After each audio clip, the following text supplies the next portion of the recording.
गांव में सोहन का एक आलू कचौड़ी का ठेला था, लेकिन गांव में उसे कुछ खास कमाई नहीं हो पाती थी, जिस कारण उसने शहर में जाकर आलू कचौड़ी का ठेला लगाने का फैसला किया। अब हमें शहर जाकर अपना काम शुरू करना होगा रमा। गांव में कुछ खास कमाई नहीं हो पा रही। दोनों बच्चे की पढ़ाई और बेहतर भविष्य के लिए हमें ज्यादा पैसे कमाने होंगे। जैसा आपको ठीक लगे। सोहन अपनी पत्नी और 2 बच्चों के साथ शहर चला आया। शहर पहुंचते ही उसकी पत्नी रमा उससे बोली, आपको क्या लगता है जी, हम शहर में अपना आलू कचौड़ी का ठेला चला पाएंगे? यहाँ तो जहाँ नजर दौड़ाओ खाने का कुछ न कुछ ठेला लगा ही हुआ है। यहाँ तो खाने की कोई कमी है नहीं। ऐसे में कोई हम गरीबों के हाथों की आलू कचौड़ी क्यों ही खाएगा? अभी तो काम शुरू भी नहीं हुआ और तुमने पहले ही हार मान ली रमा। अब वो शहर में अपने लिए किराए पर कमरा ढूंढते हैं। उन्हें एक कम दाम में कमरा मिल जाता है। अब वो उसमें रहने लगते हैं। कुछ दिनों में ही सोहन अपने घर के पास में ही आलू कचौड़ी का ठेला लगा लेता है। उसके आसपास काफी सारे फास्ट फूड के ठेले लगे हुए थे, जिस कारण उसके ठेले पर बहुत कम लोग ही आ पाते। वो जितना सामान बनाता उसका आधा सामान बिकता। सोहन परेशान होकर रमा से बोलता है, रमा, यहाँ तो सभी फास्ट फूड के दीवाने हैं। हमारी आलू कचौड़ी तो बहुत ही कम लोग खरीदते हैं। लेकिन ऐसे तो गुजारा कैसे चलेगा जी? कमरे का किराया भी देना है, बच्चे भी साथ में हैं, उन्हें भूखा भी नहीं रख सकते। हमें कोई ऐसी जगह तलाशनी होगी जहाँ हमारा आलू कचौड़ी का काम अच्छा चले। लोग ज्यादातर आलू कचौड़ी खाना पसंद करते हो। हाँ, लेकिन ऐसी जगह कहाँ मिलेगी? तभी उनकी मकान मालकिन वहाँ आती है।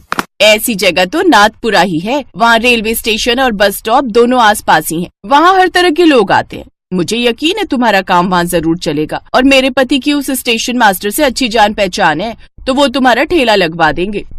आपका बहुत बहुत धन्यवाद मालकिन जी। अनीता अपने पति से बात करती है। वो अगले दिन स्टेशन मास्टर से कहकर वहाँ पर सोहन का ठेला लगवा देता है। आलू कचौड़ी की महक बस स्टॉप और स्टेशन पर आने वाले यात्रियों को अपनी ओर खींचने लगती है। अब सोहन के ठेले पर यात्रियों की भीड़ रहने लगती है। एक बार एक कुली सोहन के पास आता है और उसके हाथ की आलू कचौड़ी खाकर खुश हो जाता है। वाह भाई वाह, मजा आ गया। क्या स्वादिष्ट आलू कचौड़ी बनाते हो तुमने, और दाम भी बहुत कम है। सच कहूँ, पहले यहाँ खाना खाने के लिए ना हमें दुकान पे जाना पड़ता था, जहाँ खाना काफी महंगा मिलता था और हमारी दिन भर की कमाई खाने में ही चली जाती है। लेकिन अब तुम्हारे पास ये कम दाम में आलू पूड़ी खाकर तो पेट भरता ही है, साथ ही 2 पैसे भी बच जाते हैं भाई। धन्यवाद भाई, अब तुम पेट भरकर खाना खाओ।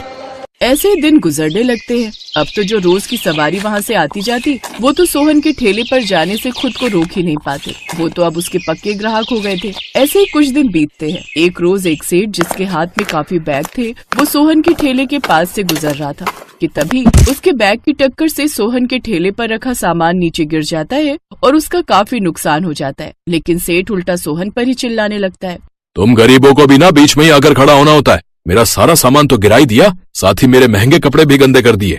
लेकिन साहब, इसमें मेरी क्या गलती? आपकी वजह से उल्टा मेरा कितना नुकसान हुआ है। आप ऐसा कीजिए, मेरा नुकसान भर दीजिए। ये सुनकर सेठ उसे जोरदार थप्पड़ मार देता है। साथ ही स्टेशन मास्टर से उसने शिकायत भी कर देता है। सेठ जैसा बड़ा आदमी होने की वजह से स्टेशन मास्टर सोहन को ठेला लगाने से मना कर देता है।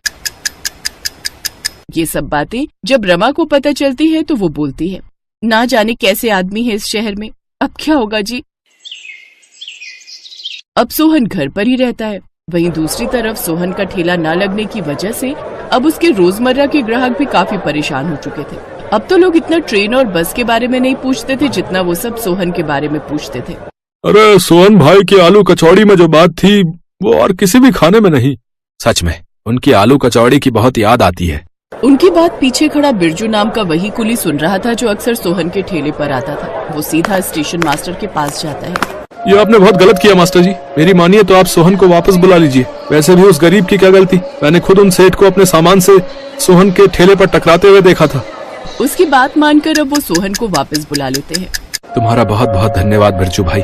अब अगले दिन से सोहन फिर से ठेला लगाने लगता है। उसके पास फिर से ग्राहक आने लगते हैं। सोहन को देखकर सब ग्राहक बहुत खुश थे। कुछ दिन ऐसे ही बीतते हैं। एक रोज जब वो सेठ वहाँ से गुजर रहा था तो उसके हाथ में एक बैग था जिसमें काफी सारे रुपए थे। पीछे से 2 गुंडे आए और सेठ से वो बैग छीनकर भागने लगे। पकड़ो पकड़ो पकड़ो पकड़ो। ये देखकर सोहन ने वहीं रखा अपना बर्तन उठाया और उन दोनों की पिटाई करने लगा और उनसे बैग छीनने लगा। तभी उनमें से एक गुंडे ने सोहन पर चाकू से वार कर दिया। ये देख उसके ग्राहक गुस्सा हो गए और उन सब ने मिलकर उन गुंडों की धुनाई कर दी। सेठ सोहन को जल्दी से अस्पताल लेकर गया, जहाँ उसकी जान बच गई। अब मैंने तुम्हारे साथ कितना गलत किया। उस रोज तुम्हारी गलती नहीं थी, लेकिन फिर भी तुमने आज मेरे लिए अपनी जान की बाजी लगा दी। कोई बात नहीं साहब, पैसा कितनी मेहनत से कमाया जाता है ये बात मैं अच्छे से जानता हूँ, और इंसानियत की खातिर आपकी मदद करना मेरा फर्ज था। आपकी जगह कोई और होता तो तब भी मैं ऐसा ही करता। सोहन, सच में तुम भले इंसान हो, और ऐसे इंसान की मदद मैं भी करना चाहूंगा। अब सेठ सोहन के लिए एक बड़ी सी दुकान खुलवा देता है, जिससे उसके पास और भी ग्राहक आने लगते हैं। अब सोहन खूब पैसे कमाने लगता है और साल भर के अंदर ही वो खुद का घर ले लेता है और अपने परिवार के साथ खुशी खुशी रहने लगता है।